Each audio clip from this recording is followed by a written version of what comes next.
What is up, beautiful people? It's your girl Mercedes back.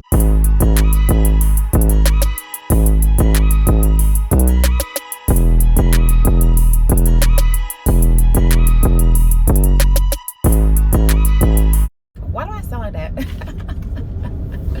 What is up, you guys? It's your girl Mercedes. Welcome back to Unapologetically Mercy. And if you're new to the channel, welcome. My name is Mercedes. On this channel, we talk about all things self-development, self-love, self-care, all that in the good bag of chips, astrology, and sometimes a little bit of everything in between. So in this video, I wanted to talk about 10 signs to watch out for when it comes to people pleasing. So that one, you can become aware that, oh my God, I've been unconsciously people pleasing, or you're aware of people pleasing and maybe you need a little bit more validation or confirmation that you have been people pleasing, so that you can start working towards like how you can overcome it. Yeah, if that is something that you're interested in, let's dive right on into these 10 signs. First sign that indicates that one might be a people pleaser or embody people pleasing tendencies is that you have a hard time saying no. As a recovering people pleaser, my own self, being able to say no was like one of the hardest things for me to do for the longest time until I started doing it. It was so empowering just being able to tell somebody no. But if one is having difficulty telling somebody no, that shows that they don't have boundaries in place in regards to how other people might talk to them. Willing to do any and everything, whether it's to please others or whether it's to make it seem like you're whether it's also for you to try to fit in with the crowd of people that you are associating with. And if you say no, and you're the only one that says no, everyone will look at you like, why not? Or you'll feel peer pressure that you still have to go or need to go because everyone else is going to go. Say no. I'm telling you, once you start telling people no, I'm telling you, it's going to be your favorite word. No. Everything is no. Let me think about it. Let me think about it first. Let me think about it to see if I really want to do that or not. Because if not, the answer is no. Or maybe.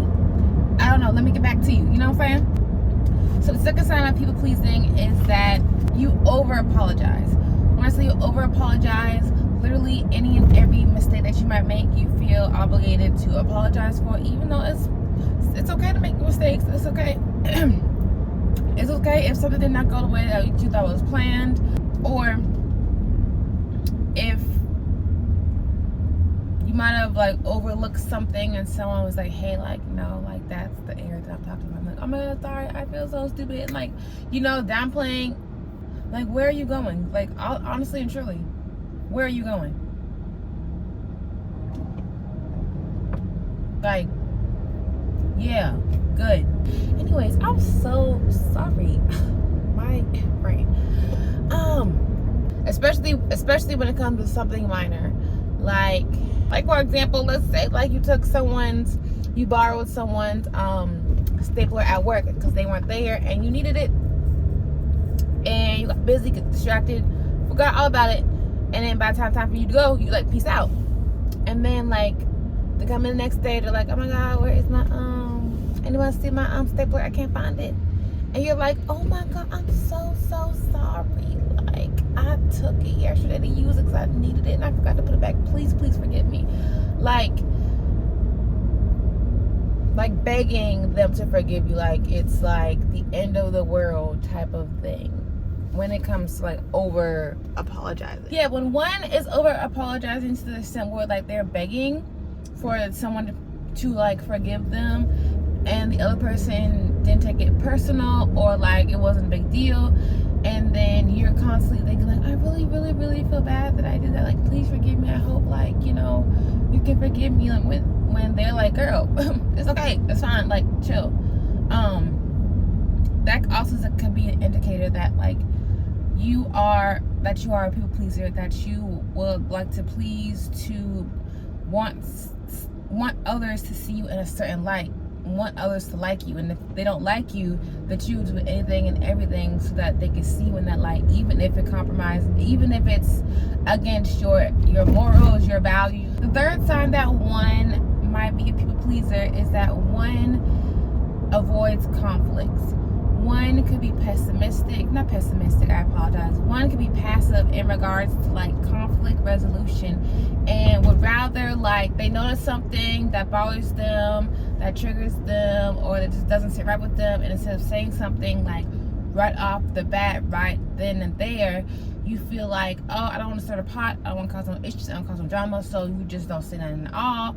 And then it gets to the point where there's been 7,000 different things happen, and then you might blow up, you might pop off, on this one person months, maybe even like a year later, because they were still maybe embodying the same type of like habits that you just wasn't vibing with you. And then they're like, oh my God, where did it come from? Instead of just saying something, up front. And I get it. I too can sometimes still do that, in a sense of like wanting to avoid conflict, but it's because, like, to some degree I don't like confrontation, but I've been getting better with that in regards to really like speaking up for myself and really telling me, like, I didn't like how you talked to me that way, I didn't appreciate how you talked to me, I didn't appreciate that approach, that really hurt my feelings, because my needs matter, my words matter, how I take things also does matter. So yeah. The fourth sign that one is potentially a people pleaser is that one is constantly seeking approval from others. Like I kind of mentioned before about the over apologizing, in a sense of like trying to have others see you in a light where they like you, and if others don't like you, or if they don't agree, if you don't agree with others, and that you are like traveling the road less traveled by, or like your mindset is just different from the vast majority of the people that you hang out with, you probably not even say your true thoughts, your true feelings, because you already know, like, no one else is gonna resonate the way that you resonate. So you're constantly doing things for others to like you. You're constantly saying yes to things so that they will like you. Like, oh, she's fine, she's this, she's that. Knowing that, like, you doing some of these different activities or events or excursions that drains you or just doesn't fill you up. And it's just like you're just doing it really to, like, be a good friend. Or you say that you're being a good friend by doing this, but at the end of the day, you're not happy. Another example of constant approval from others is that you're always asking others for their opinion on something. Let's say you have like a business idea that you want to like start a hair business, and like you're like telling your closest friends at the time, like, oh my God, like, what do you think about me starting this hair business? And then the people around you may be like, girl, that's a great idea, we have a plug, like the plug in the circle and type stuff. Instead of like, having to like, do their research with like an Amazon or like a other site or whatever. And like, if you didn't get that validation from that person, you probably wouldn't have said, okay, let me embark on this journey of starting my business and being like a hair business owner, unless you didn't get that approval from others, unless you didn't get approval from your close friends. If they didn't see like, nah, I don't see no worth in that, I don't see no value in that, then you probably wouldn't do it. The fifth sign that one is probably a people pleaser is that you ignore your needs. You put your needs last. You put your needs last, and you go above and beyond to please others, to be there for others, again, for you to look like the best friend, the best daughter, wife, husband, co-worker, whatever the case might be, at your own neglect, at your own demise. And then by the time it is time for you to do something that you want to do, that you enjoy doing, or whatever the case might be, that brings you happiness or joy, you're burnt out. You have no energy for yourself, and you've neglected your needs. Now you're feeling alone. You're feeling like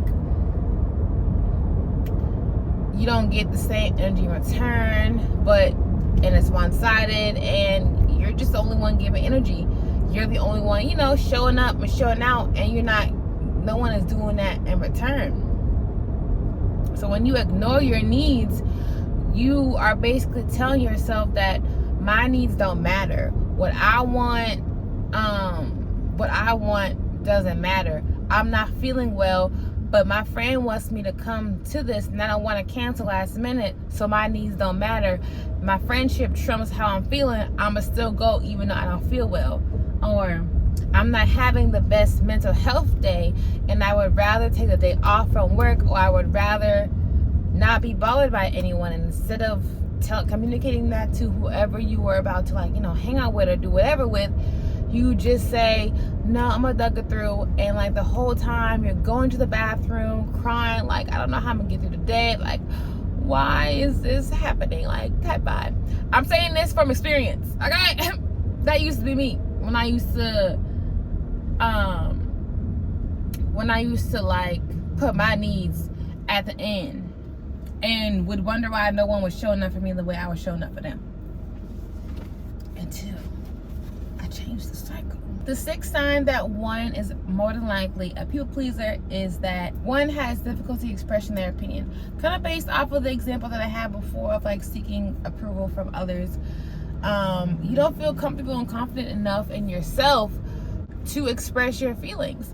You feel like because you already know that you probably like different things, or your mindset is probably different than the people that you surround yourself with, you feel like it's probably best for you to not say anything.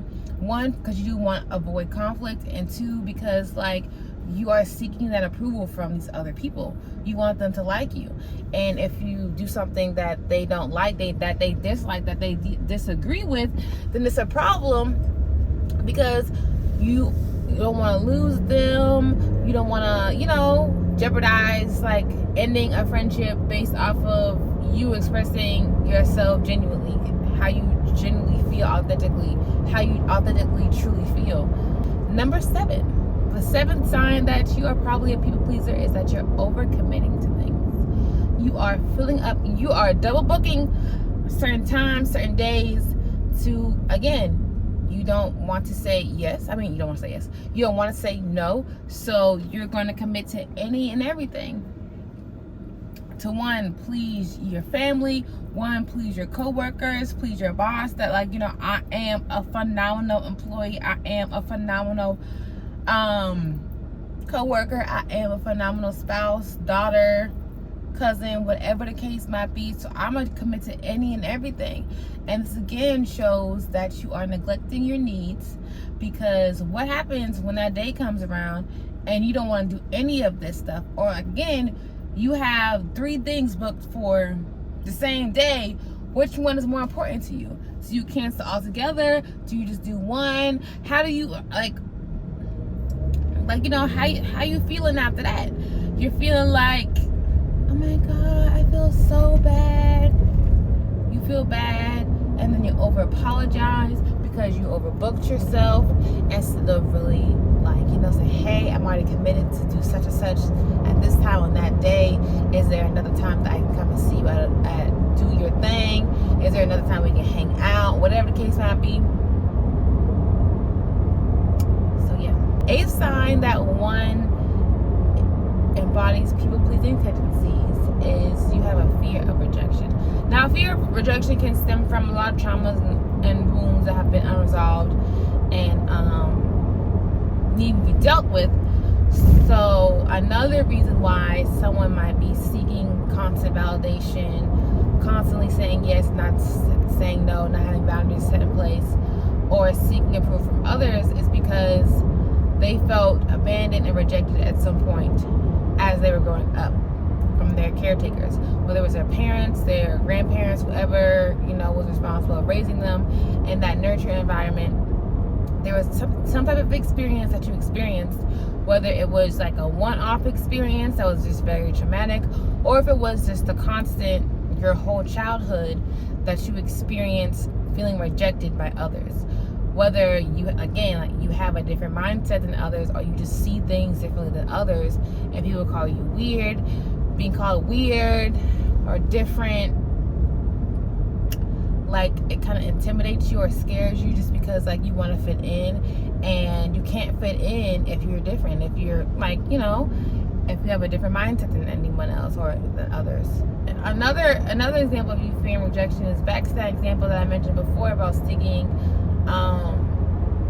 approval from other people with the whole hair business idea. If your friends or whoever you are telling this idea to doesn't see the value in it, if they don't see the value, you feel rejected and you feel like, oh, I can't do this, then this ain't gonna be successful, this ain't gonna work, because they don't see the vision, they don't see, you know, what you see or what you were blessed to be able to see. Yes, because you fear that if you were to like tell the world, hey, I'm a business owner, I'm a hair business owner, this type of hair that I offer, come shop with me, and like no one, you know, whatever, you're already having that what ifs in your head.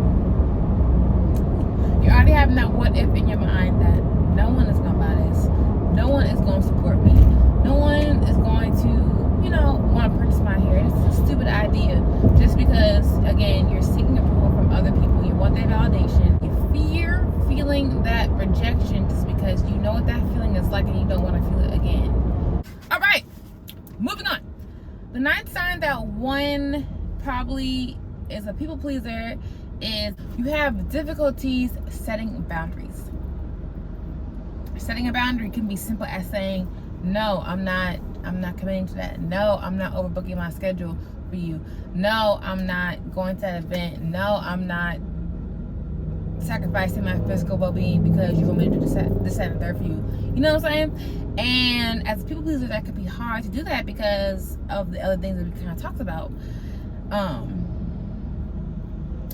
When you start putting these boundaries up, people around you are gonna be like, why you acting different? Why you moving different? And they take it very personal, like it's something like an attack on them. But it's having boundaries set in place is more so for you and your well-being. But because people want you to stay in the way that you have been, so they can benefit off you the way that they have been, they're gonna look at your boundaries that you're trying to set as like, girl, no, I'm not doing that. And so you might express that like, hey, these are new boundaries I'm putting in place, and they ignore it, they disregard it. You know, they don't appreciate that you're like, you know, trying to turn a new leaf and trying to do things differently for your own well-being and whatnot, and they just disregard it. And because you don't want to lose this friendship, you don't want to lose this connection, you don't want things to change between you, you say, okay, I tried putting boundaries in place, but it didn't work, so I'm gonna go back to doing things the way that I was doing. If someone disrespects or disregards your boundaries that you're putting in place, especially, you know, when you are new to setting boundaries or putting boundaries in place, that is a red flag. That is a key telling sign that this person is not serving you and that they no longer need to be in your life, because they benefit from you and the current version of yourself, and that current version of yourself, you know, is not serving you. And the last sign that you are a people pleaser is you have low self-esteem. And when one has low self-esteem, one doesn't see their worth, one doesn't see their value, and that worth and value is tied up into how others see them, how others value them, how others view them. So back to the whole thing we were talking about before about you seeking approval. You're constantly seeking approval because you're not confident within yourself. You haven't become aware of yourself, the things that you like or dislike, or the environments that you need to be around that's conducive for you and that are not conducive for you. And like you're always wanting to be around others and, you know, be there for other people, but you're not taking the time to really be there for yourself. Or you don't want to also do that just because you don't want to sit there and deal with whatever's coming to the table. If that is 12, he is speeding. So yeah, when you have low self-esteem, you will do any and everything to please others. You want them, you're wanting them to see your worth, you're wanting them to see your value, but you haven't even taken the time to really, you know, to really see your own value within. You haven't taken your time to see that your value and your worth comes from within, not how others see you. And this again can stem from childhood, some traumas and experiences that you have been through that haven't been like dealt with, haven't been pushed aside, and haven't been brought to the table, and could be contributing to the low self-confidence or any of the other signs that we did mention, that I did mention earlier in this video. But they all kind of like tie together. One of the biggest ways to work towards being a recovering people pleaser is to improve your self-confidence, become more self-aware of yourself, self-discover who you are, love yourself for who you are, where you're trying to go, all that in a bag of chips. So, but then it's really, but it's ultimately up to you if you want to see a change in your life. If not, you're going to continuously operate the way that you have been operating, getting the same results that you have been getting, and repeating the same cycle that just continues to lower your self-confidence. So yeah, guys, that is 10 signs that one probably embodies people-pleasing tendencies. So let me know in the comments down below if you resonate with any of these signs. And if you do resonate with any of these signs, what have been some things that you have started to do or have done to work to overcome those different things? Oh, they're tearing the whole building down? That's crazy. And if you are looking to figure out how do I actually overcome people-pleasing tendencies, in the description down below, I will leave a link for you to register or for you to get, depending on when you see this video, my training on overcoming people-pleasing so that you can start working towards being a recovering people-pleaser and have more self-confidence in your life, being able to put boundaries in place, more self-secure, and just embodying a life that is more authentically and true to you. I'll leave that in the description down below. Until next time, you guys.